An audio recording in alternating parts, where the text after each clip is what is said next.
That number on your screen, that's the average price of a new car in America. Right now, today, $50,000. Let that land for a second. $50,000 used to buy you a luxury vehicle, a BMW, a Mercedes, something with a hood ornament and a valet parking attendant. Today, $50,000 buys you a mid-range family SUV, maybe, if you don't add too many options. And here's the part that should disturb you more than the price itself. Nobody's complaining. No protests outside dealerships, no congressional hearings, no viral outrage, just millions of Americans walking into showrooms, seeing a sticker that would have caused a riot 10 years ago, and nodding. How did that happen? How did $50,000 become normal? The answer isn't inflation, it isn't supply chains, it isn't chip shortages.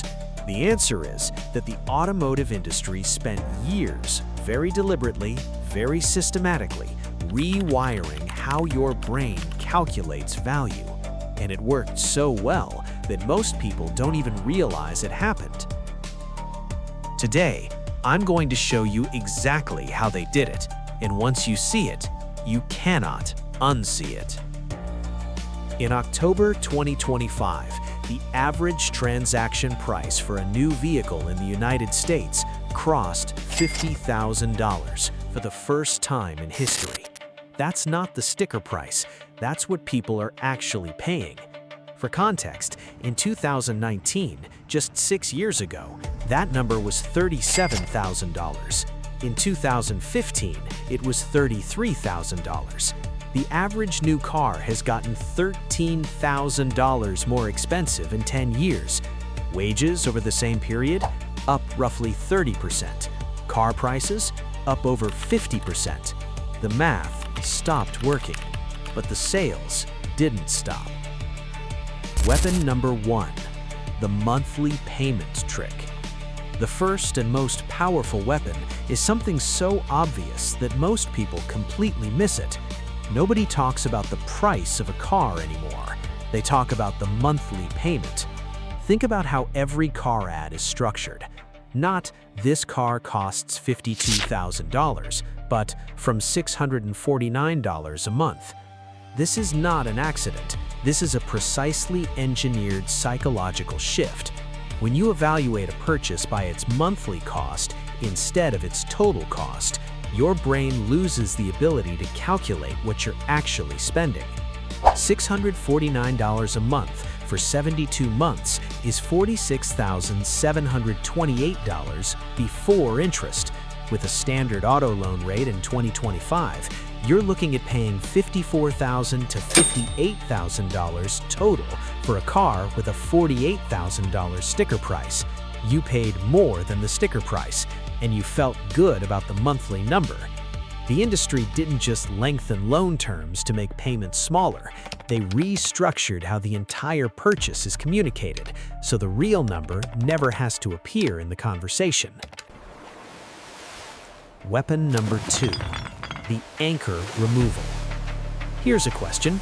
When was the last time you saw a truly stripped-down, base model car advertised? Not mentioned in the fine print, not buried on page 3 of the brochure, actually advertised, on TV, on billboards, front and center. You haven't, because they barely exist anymore. Car manufacturers have systematically eliminated or degraded their base trims over the past decade. The strategy is simple. The base model exists only to create a low number for the headline price. It comes with manual windows, no infotainment screen, cloth seats, and 0 driver assist features. It is designed to be undesirable. When you arrive at the dealership and see the base model, your brain immediately says, "I don't want that." And the moment you step up to the next trim, which is $4,000 to $8,000 more expensive, it feels like a reasonable upgrade, not like a significant price increase, like a small step from something bad to something acceptable. The base model isn't a product, it's a psychological anchor. Its entire purpose is to make everything above it feel affordable by comparison. Weapon number 3. Feature inflation. In 2010, a backup camera was a luxury feature on high-end vehicles. In 2026, it's federally mandated standard equipment on every new car sold in the US. Manufacturers didn't lower prices when features became standard. They raised them and marketed the now mandatory feature as a reason for the higher price. Heated seats, Apple CarPlay, wireless charging, lane keep assist, blind spot monitoring. 10 years ago, these were premium add-ons. Today, they're expected on a $35,000 car, but they've been folded into a baseline that costs more, not offered at the same price with more value. Every time a feature migrates from premium to standard, the manufacturer has two choices: keep the price flat and absorb the cost, or raise the price and use the new feature as a justification. And every single time, they choose option 2. You're paying more for things that cost less to produce than they did a decade ago. The car has more features, the manufacturer has more profit, you have less money. That's the trade you're making. Weapon number 4. The destination charge illusion. Quick quiz. You find a car you want, priced at $38,995. You negotiate hard, get the dealer to $37,500. You feel great, you got a deal. Then you look at the final paperwork. There's a line item, destination and delivery, $1,895. You didn't negotiate that. Nobody negotiates that. It's presented as a fixed government-like fee, like a tax, non-negotiable, just the cost of getting the car to the lot. Here's what they don't tell you. Destination charges are set by the manufacturer, not the government. They are not fixed costs. They are profit centers, and they've increased by an average of 35% in the last 5 years, far outpacing any actual increase in shipping costs. In 2020, the average destination charge was around $1,100. Today, it's between $1,500 and $2,000 depending on the brand. On a vehicle you're already paying $50,000 for, that's money that completely bypasses your negotiation because it was never framed as negotiable.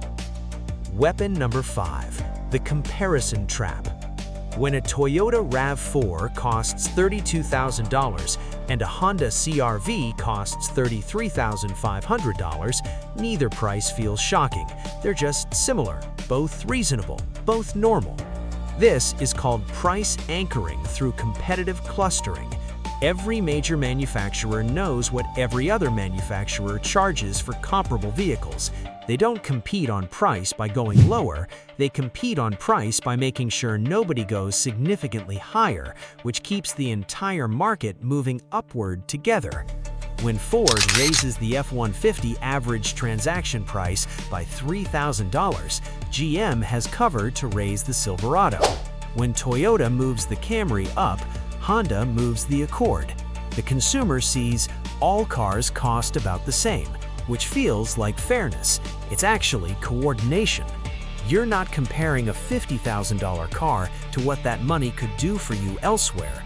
You're comparing it to the other $50,000 car next to it, and when every option in your category costs $50,000, $50,000 feels right. Weapon number 6. Normalization through repetition. The most insidious weapon is the simplest one: repetition.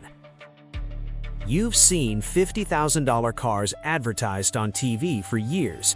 You've heard friends talk about their $700 a month payments. You've watched YouTube reviews of $60,000 entry-level trucks. You've read articles about average transaction prices crossing new thresholds year after year after year. And every time, the world kept turning. Nobody went bankrupt. Life went on. Psychologists call this the mere exposure effect. The more we're exposed to something, even something objectively extreme, the more familiar and therefore acceptable it feels. We stop questioning what we've seen 100 times. The automotive industry didn't need to run a single ad telling you $50,000 is reasonable. They just needed to charge $50,000 for long enough that the number lost its power to shock you. They've been playing a very long game, and they've already won. So now you know the 6 weapons. The question is, what does this mean for you practically? How do you walk into a dealership with this knowledge and actually use it? Because understanding the manipulation is step 1, but there's a specific playbook that can get you a significantly better deal, even in this market. Let's get into it. How to fight back. Rule number 1, never talk monthly payments. The single most powerful thing you can do in a car dealership is refuse to discuss monthly payments until the out-the-door price is fully agreed upon. When a salesperson asks, "What monthly payment are you looking for?" the correct answer is, "I'm focused on the total vehicle price, not the monthly payment. What's your best out-the-door number?" This one sentence destroys the monthly payment illusion. It forces the conversation back to the real number. Watch the salesperson's face when you say it. They've been trained to never let the conversation get there. Out-the-door price means vehicle price plus all fees, taxes, and charges. Everything. The number you write a check for. Demand that number first. Then, and only then, discuss financing. Rule number 2, research the invoice price. The MSRP, the manufacturer's suggested retail price, is marketing. It is not the price the dealer paid for the car. The invoice price is what the dealer actually paid, and the gap between them is where your negotiating room lives. For most vehicles, the dealer invoice is between 3% and 8% below MSRP. On a $48,000 vehicle, that's $1,440 to $3,840 below the sticker price that the dealer has already recovered. Websites like Edmunds and TrueCar publish invoice data for most models. Walk in knowing the invoice price. Your target, somewhere between invoice and MSRP, adjusted for current market demand. In a normal market, paying invoice or below is achievable on most non-hot-selling models. Knowing the invoice price doesn't just give you a number, it changes the entire power dynamic of the negotiation. You're no longer guessing, you're working from data. Rule number 3, the timing advantage. The car business runs on monthly and quarterly quotas. This creates specific windows where your negotiating power is significantly higher. Last 3 days of any month, salespeople are under maximum pressure to hit monthly numbers. Deals that weren't possible on the 15th become possible on the 29th. Last week of a model year, when next year's models arrive, dealers are heavily motivated to clear current inventory. Discounts on current year vehicles can be substantial, even on cars that are mechanically identical to the new year model. Weekday afternoons, lower traffic, higher salesperson attention, more flexibility. Saturday mornings are the worst time to negotiate. The lot is full, the salesperson has other options, and urgency works against you. Timing isn't a trick, it's understanding that the dealership's interests and yours align at specific moments and showing up at those moments. Rule number 4, pre-approve your own financing. Here's what happens when you use dealer financing. The dealer submits your application to multiple lenders, gets rate offers back, marks up the rate by 1 to 3%, and presents you with their best offer. You're paying a financing markup on top of everything else. The counter move is simple. Get pre-approved at your bank or credit union before you step foot in a dealership. Credit unions routinely offer auto loan rates 0.5 to 2% lower than what dealers offer on the same loan. On a $45,000 loan over 60 months, a 1.5% rate difference is approximately $1,800 in total interest. On a 72-month loan, it's over $2,200. Walk in with your pre-approval letter in your pocket. Tell the dealer, I have my own financing at X%. If you can beat that, I'll listen. Now they're competing against a real number for your business, instead of marking up an invisible rate. You now have the tools to fight back on price and financing. But there's one more layer to this story, and it might be the most important one. Because the real question isn't just how to get a better deal on a $50,000 car. The real question is, do you need a $50,000 car at all? The real cost and the verdict. What $50,000 actually costs you? A $50,000 car financed over 72 months at current average interest rates costs you approximately $58,000 to $62,000 in total payments. Add full coverage insurance on a $50,000 vehicle, roughly $2,000 to $3,500 per year depending on your location and record. Add registration, taxes, and annual fees, $800 to $2,000 per year. Add routine maintenance over 6 years, $4,000 to $7,000. The total cost of owning a $50,000 vehicle for 6 years is realistically between $75,000 and $85,000. That is not a transportation expense. That is a major financial decision, one that most people make in an afternoon in a room designed to prevent them from thinking clearly, after being shown a monthly payment that felt manageable. The verdict. What actually makes sense? None of this means you shouldn't buy a new car. Some people genuinely need the reliability, the warranty, the safety features. The math works for some situations. But here's what the industry doesn't want you to know. The best financial move for most drivers is a certified pre-owned vehicle that's 2 to 3 years old. A 2022 or 2023 model of the same car you'd buy new today has already absorbed 30 to 40% depreciation. It likely still has manufacturer warranty coverage. It has the same safety features. It drives the same. The difference? You paid $30,000 to $35,000 instead of $50,000. You didn't pay for the first owner's depreciation. You didn't fund the manufacturer's psychology research budget. If you do buy new, use everything we covered today. Know the invoice price, have your own financing, shop at the end of the month, demand the out-the-door number first, and never, ever let the conversation start with monthly payments. The $50,000 normal didn't happen by accident. It was engineered, payment by payment, trim by trim, ad by ad, until the number stopped feeling like a number and started feeling like just the way things are.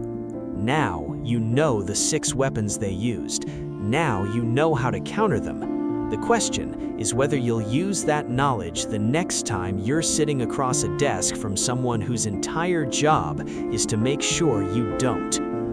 If this video changed how you think about car buying, share it with one person who's about to make this decision. Not to stop them from buying, just to make sure they walk in with their eyes open. Subscribe for more videos like this. We cover cars, money, and the things the industry doesn't want you to know.